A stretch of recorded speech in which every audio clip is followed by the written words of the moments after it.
Okay, this is the new household interface, which now has the new questions that match the WHO requirements for malaria elimination. So you'll notice here that there's a question about overnight travel within Zanzibar between 15th and 29th of January. So that's the 2 week period, 7 days prior to the positive test case date. So you could click yes or no. We don't ask about specific places within Zanzibar that were visited.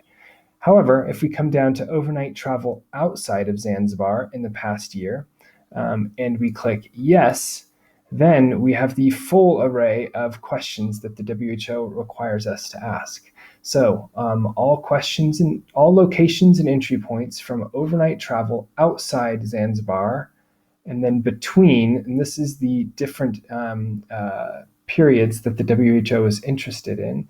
These are automatically calculated based again on the positive test date for malaria. And it asks you to basically figure out when the travel occurred. So we see here that if we go to the top one, 20th of Jan to 27th of January. So that's the week prior to being found positive. We don't actually click in this box. Instead, you click Add Location.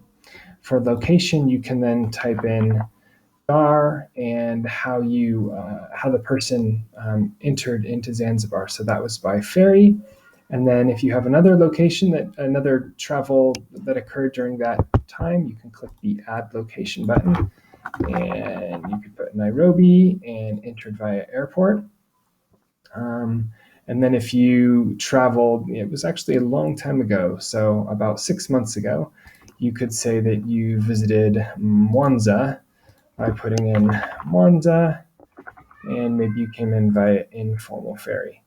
So as you enter in this data, it fills in this field for you, and this is the information that actually gets stored in the database. So it's a pair of location and the method of entry.